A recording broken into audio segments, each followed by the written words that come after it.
I think for most folks here, when we talk about tokenization and the opportunity private markets pop up, it certainly does in my US community, and particularly private equity. But in looking at the chicanery of ESG in the past 7 or 8 years, I've been stuck on this data consumption requirement for miners, AI, cloud computing, and that really does seem to be driving the green carbon token market, so we'll keep our eye on that. So without further ado, we're back to interoperability, and next panel, and Simon Barnaby, CMO of Archax, can I ask you to come forward with your panel, please?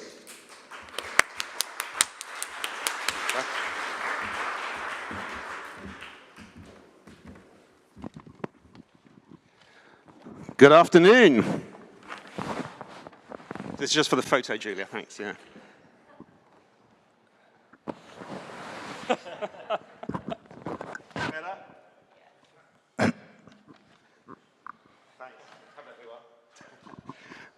Good afternoon, everyone. So today's the first panel of the afternoon, interoperability among tokenization platforms and the role of digital financial market infrastructures.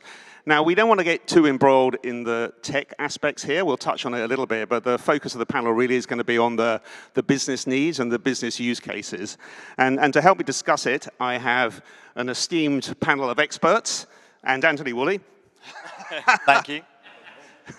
Only joking. And to kick things off, I'd like them all to introduce themselves, starting with the other Anthony. Great, thanks, Simon. Hi, everyone. I'm Anthony. I run the Strategic Ventures portfolio at UBS Investment Bank. I guess that can mean a few things, but what it means for us is we have a number of innovative products and business models that are all based in cutting-edge technology, but all seek to deliver commercial or organizational value at scale in some way. And digital is, of course, a part of that, and digital market infrastructure is a special area of interest. Good. Anthony Woolley, Head of Business Development for Onera. I've known Simon a little while. You heard from Amy, my boss, this morning, a little bit from me on a catalyst pitch, but Onera basically connect the market. We connect market participants and enable the orchestration of transactions, sell-side, buy-side, custodians, payment providers, asset servicing, etc. So I'm probably on the right panel. Hello, my name's John Evans. I work for Schroders Asset Management, so a buy-side voice in this panel. My role is a digital asset specialist, but what that really means is that I get involved in any of the digital asset initiatives that we choose to prioritize within Schroders and push it through to delivery. Hi, this is Luis Nacarino from Banco Santander. I work in the Corporate and Investment Bank of Santander in the Digital Assets team. My role is related with product development, strategy. We deliver projects on the full scope of digital assets, and I'm really happy to be here discussing about tokenization and interoperability. Great, thank you all. Starting off on the technology before we go into the business side, interoperability, is it things like ERC 3643? Is it protocols like Chainlink? Is it Canton? Is it FinP2P? There's so many sort of different terms that come up, and I thought maybe Anthony W., you could kick off with a sort of a bit of an overview of those and how you see it, particularly, with from an Onera standpoint. I can. I'm going to upset you by actually answering it in a business context, not a technology context. No, interoperability, what is it for us, right? It's about connecting market participants, right? We do that in terms of convening market participants. We had a fantastic event yesterday with heads of DA of all the big institutions, CEOs of lots of fintechs there, etc. So we convene the industry. It's about connecting market participants. How do we do that? We provide, or a tech company providing software routers, they're routers for the Americans and Australians in the audience, to regulated entities. They could be entities that want to distribute assets, sell side. They could be entities that have pools of investors, wealth managers, private banks. They could be hedge funds. It could be digital custodians want to be able to sign keys for an investor and their private bank doesn't want to do it. It could be asset services, TAs, CSDs. It could be people have payment rails. You heard me earlier with JP Morgan with their blockchain deposit account. It could be moving central bank money, such as our friends at Finality and Adara are doing. So interoperability is about connecting market participants, but doing it in a digital way. We're not just reproducing the old world. So you need to be able to connect market participants, and you need investors to be able to access tokenized assets wherever they are. They need to be able to click, and when they click, our routers orchestrate transactions between those market participants. And then if you look at the asset and you look at the payment, or it's either DVP or DVD or whatever, you'll see that it's the investor's digital identity that's been orchestrated back to the source environment to update record of ownership.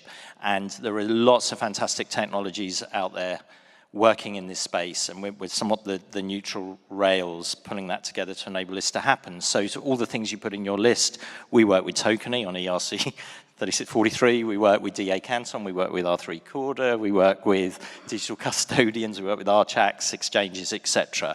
So for me, interoperability is about a business problem. It's how do you connect market participants, and how do you orchestrate digital transactions efficiently to give investors access to these tokenized assets all over the world, whatever they be. And those investors don't want to know about blockchain, they want to know about assets, how they get them. Yeah, exactly. And you're a technology infrastructure provider. We are similar.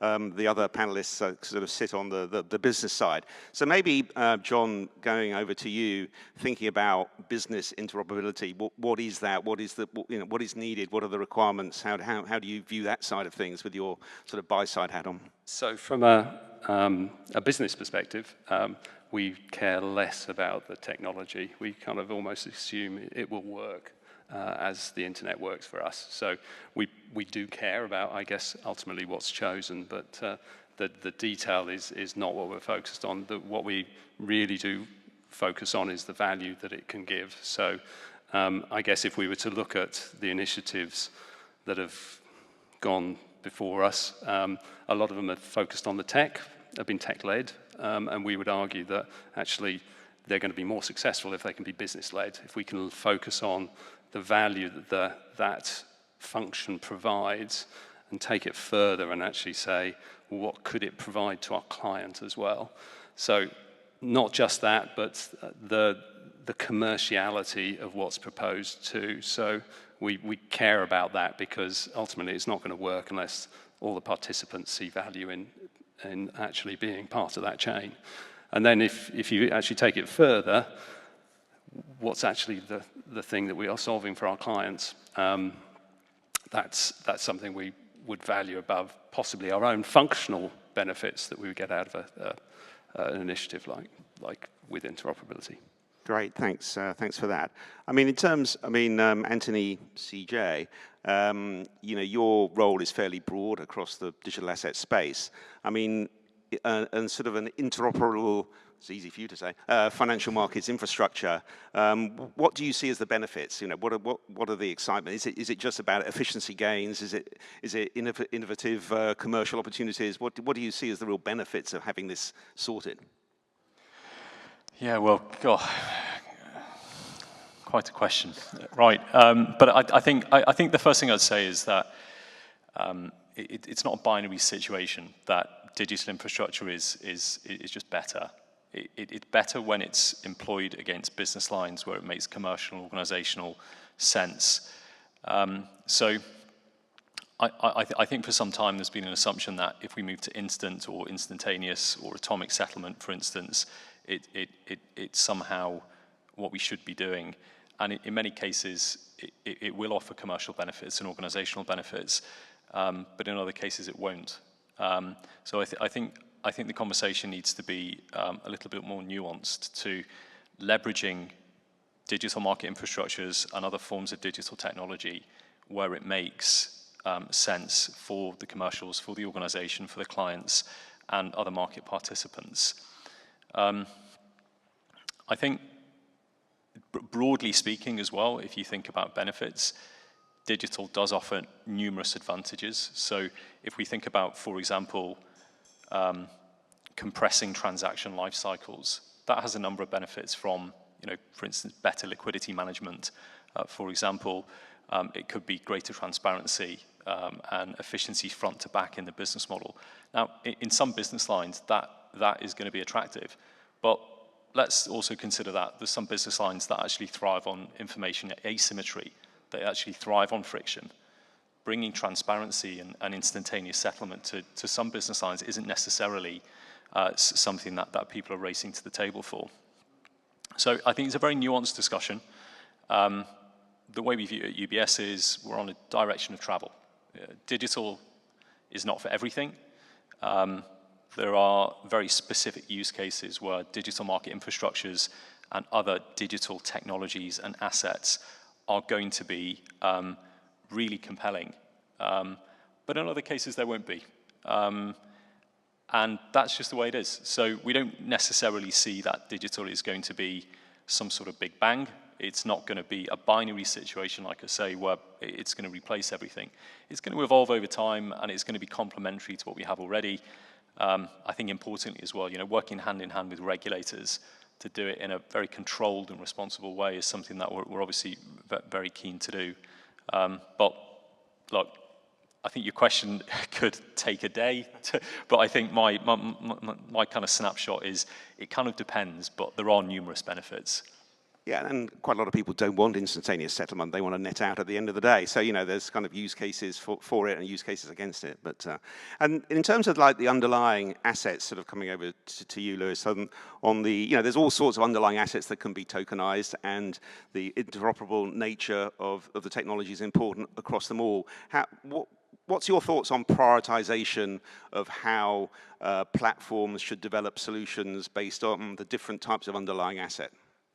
Good question. Thanks, Simon. So let me take that question from a business perspective, following the flow of a trade. First of all, we know that there are platforms for primary issuance of digital bonds. So Santander has been around for many years, and we have issued 3 bonds in the capacity of being a joint lead manager. And we know there are many platforms out there, GSDAP, HSBC, SGForge, many out there. But the question that we get from our bosses is, what are you going to do with a bond with a digital bond sitting in your bonds, in your books? So, well, that's a topic for later. Then you have tokenization platforms, whereby you can tokenize, you can create a digital representation of an existing asset. So then you have more digital bonds, along with the traditional bonds. So question is, what can we do now from a business perspective with all of these bonds? Then next comes the idea of using them somehow. We need to figure out what the use cases are going to be. And following the natural flow of a trade, a good idea could be using these tokenized bonds as collateral. So there comes into play those collateral mobility platforms, or also getting some liquidity out of these bonds. So then repo platforms come into play. So we need to get some sort of interoperability among all of these kinds of platforms. But from my perspective, the approach we should take should be a pragmatic approach. We should focus on these use cases that maybe don't aim for the maximum value, but they aim for not minimum complexity, but that they can be implemented immediately, so we can show progress in this on this field. And how can we achieve interoperability? I think there are different angles to interoperability. One is obviously the technical angle. We have experts here on this panel, but there's also the legal angle.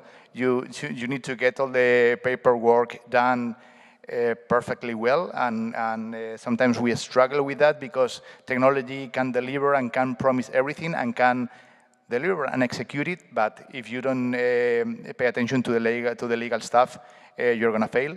And last but not least, I think we need to drive volume into all of these platforms, and for that purpose, we do need global custodians. Otherwise, it's going to be very difficult for the sell side, for the buy side. Sorry. And sort of, moving on, with some of those use cases. I mean, John and Anthony, CJ, what, within your organizations, what do you see as the sort of the use cases that are, I don't know, maybe the most exciting or most innovative, or the thing that's going to most likely drive digitalization and ultimately interoperability as well? I mean, maybe something with you, John. So to start with, I guess, we had an interesting initiative that we ran around tokenizing an RS fund earlier on this year, and for us that was really valuable as an educational tool, and also illustrating how much a smart contract can automate some of the very operational factors that create a lot of waste on our side. But I think the challenge that we would like the industry as a whole to look at is not digitizing our current state. It's actually looking to what we could digitize for our clients in the future. And that might be digitizing assets for direct access to provide some kind of portfolio for clients. So it was mentioned earlier on this morning around mass customization. I think that's hugely valuable vision to have for clients. Clearly, we're not at a state where we can do that, but it has to have engagement with obviously regulators. But as a direction of travel, we see that as really important to satisfy true client needs, and then that actually needs a high degree of interoperability to make that work. So we think there's really valuable possibilities out there. It's just obviously that one is quite a long way away. Great, and Anthony, CJ, I mean, in terms of interoperable digital financial markets infrastructure, what are the exciting use cases? Where do you think the traction will come? Yeah, sure. So I think for some time the industry in this space has been characterized by experiments, really, that have kind of spoken to technology and operations, and I just think that time has kind of been and gone. I think the most interesting use cases really have to be addressing pressing business challenges, or in fact aspirations that exist right now. So from our perspective, and it may well be applicable right across the market, for example, very quickly, because the rate environment's changed, relatively quickly, the cost of intraday liquidity is a real challenge across the market. As well as this, if we look at we look at the structural constraints in which investment banks and generally the market operates, there are enormous pools of inert potential collateral that potentially could be mobilized, and there's just faster ways of doing business if we were to apply digital technologies in a way that actually drives those efficiencies that have been sought for some time against currently kind of structurally inefficient models. So, for example, with this, to kind of bring it to life a bit more, in terms of intraday liquidity, a real area of interest, and I think, and it should be across the market, is institutional digital cash. If we can build a model that sources intraday liquidity in a far more efficient manner, and effectively builds an effective interbank market for lending and borrowing at a time, that has massive advantages for managing down intraday liquidity buffers, which are very, very expensive to maintain at the moment, and exist really because of structural inefficiencies. On the collateral side, it's a similar story. I think, and of course there are people in the room really seeking to do this. If pools of collateral can be digitized and mobilized, and a model exists whereby that can be leveraged to facilitate just a better way of doing business, a more efficient way of doing business, a faster way of doing business, that has massive advantages for things like balance sheet consumption, liquidity optimization, risk mitigation, and so on and so forth. Now, next level to this is starting to marry the two. So this is where the interoperability comes in, because I don't think just doing digital cash or just doing digital collateral well, or just doing or just having digital market infrastructure by itself necessarily moves the needle. But when it all starts to work in unison, I think it's been spoken before by Anthony and others maybe during other forums this week, that's when we see something that makes sense for institutions to get on board and actually do something with digital technologies that makes organizational commercial sense today. And that is what we need to do. And that's a great sort of lead in maybe to Anthony W, because you're out there talking to, well, platforms like us and tokenization platforms, and then you're also talking to the industry and the business side too. Where do you see the drivers? Where do you see the pulls from the clients that you're talking to and prospects that you're talking to? It's a really interesting time right now, and we are a little bit privileged because we try and take this neutral position. We're talking to everybody, buy side, sell side, large institutions, clients, etc. And it's exciting because we now have product market fit and stuff is starting to move. We have product market fit when you talk about, I think Ito was talking about, tokenized money market funds that you can quickly redeem in an interest-bearing environment. That's exciting to a lot of people. It's exciting to CFO of a private company who wants some better way to manage, the money they've just raised in the Series A. It's exciting to somebody in a crypto world, more an institution, a hedge fund in a crypto world, who's long cash, and they want to connect through the Fireblocks network through one of our routers to orchestrate yield on tokenized money market funds from a Aberdeen BlackRock and redeem it quickly. It's money market fit there. There's a lot of fit in the institutional world around this intraday liquidity. How do you optimize intraday liquidity? We couldn't do it with the old technology. Now we can instantly exchange collateral and cash, and JP Morgan and Scott are going to talk about that a little bit later. So what we're seeing is that 2 years ago, we had lots of conversations where people go, we're the digital asset team. We understand what you're doing with your routers. It's fantastic. We're going to go and tokenize a bond, and then we'll come back in 9 months' time and we'll talk to you because we think we might then need some distribution. And what was happening back then is people weren't focusing on the client, right? They were saying, we've got this tech, we've got product, we want to tokenize stuff, and then worry about where it goes. And lo and behold, now you've got this oversupply of lots of tokenized everything, and everybody's going, how do you get the demand side, right? What's exciting now is business people here, and John mentioned client, et cetera, are coming to this, and they're saying, actually, interoperability isn't an afterthought. We start by focusing on the client. We want to get at the people on the Fireblocks network, or we want to get to the wealth managers, or we want to get to the private banks, right? How do we do that? We should have come to you earlier because interoperability should be built into this whole equation. And so what we see now is all the projects we're working on are going to production, and they're all solving business problems all around a product market fit, and they're enabling the demand side to get all of this without having to know what a blockchain is, without having to talk to IT people, to be able to say, just give me a way that I can see these assets. They've no idea that under the hood they're sitting on DA, Canton, or Corda, or an EVM environment, or Tokeny, or whatever. All fantastic environments. But the buyer just wants to know that they can reach the assets, and that's what we do. We provide these routers, and they orchestrate these transactions between market participants in a digital way. And if you want to orchestrate instant exchange, you can. If you want to invest in a tokenized asset and pay using a Swift IBAN payout, you can. It's also what you do tomorrow and the day after as we move on this curve to these digital rails, right? Good, thanks. We've got a couple of minutes left. I'll just see if there's any questions from the audience. Anyone want to ask the panel anything? Please raise a hand. Can't see anyone at the minute, but do raise your hand at Julia if you do.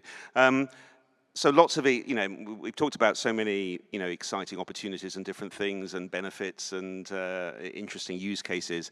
I mean, how long is this all going to take?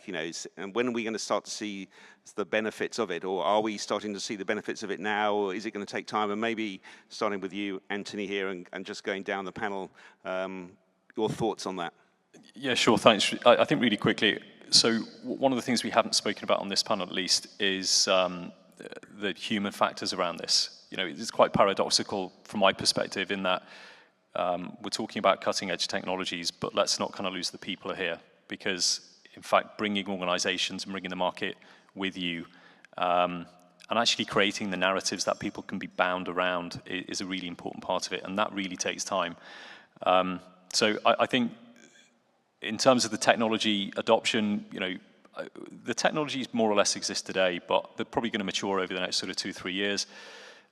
Regulation needs to mature as well. I put that in a kind of a similar time frame, maybe a bit longer. I think the commercial use cases are kind of, you know, popping up, but that needs maturing too. But to really get this going, those human factors and kind of cultural change is going to happen, and that's probably a bit longer. So I kind of see this more of a kind of a 2-3 year to really kind of get proper traction, moving out to 5 to 7 years to get something which looks like digital capital markets. And Anthony, from your side? Yeah, it was really interesting listening to it. I spent many years in large institutions. All the institutions are now on a journey, right? It's not like it wasn't here today and tomorrow morning you're clicking a button and instantly exchanging digital securities using central bank money natively. It's taking organizations on a journey. Today, people are now buying tokenized money market funds, redeeming them quickly. They've got a liquidity tool. We are now got intraday instant exchange of collateral and cash, but we still have the old world. And what will happen is every day, you won't realize, but every day there's a step being taken where you're moving slowly to these digital rails. It will be quickly, slowly, and you see these inflection points like tokenized money market funds. It's happening now. It's not something you're waiting for, and every institution needs to know where they are on that journey, and we can help them with it. Yeah. And John, from the buy side? So no idea in terms of timeline. I guess one observation is that from a client experience perspective, as far as they're concerned, they have a service, albeit in banking, with outfits like Monzo or Revolut, where that's their expectation of what is good. And I think that's our aspiration, is to meet that benchmark. Clearly, there's a lot of work that we need to do to enable that particular vision, but I think it's years away still, but it has to move as an industry and with the regulator. So it obviously can't move next year, but soon, hopefully. And a similar vision to Peter from Apex spoke about earlier, that kind of retirement wallet kind of thing. Lewis, from your side, any thoughts on? Well, in my opinion, it's just a question of delivering use cases, using to the most extent the platforms that we have available, and trying to come up with ideas, real use cases, and because for us it's very difficult to make an estimation of the money we can save or the business we can make with a new use case. So it's very difficult for banks to articulate the benefits. So we have to do it little by little and showing progress and doing things absolutely 100% for real. Okay, brilliant. Time is up. Please join me in thanking the panel. Thanks, Simon. Thank you. Thanks. Now, I'd like you to look at all of these pictures here, because have you ever seen happier people in Cap Markets FMI? There must be something in the infrastructure Kool-Aid. Thank you very much.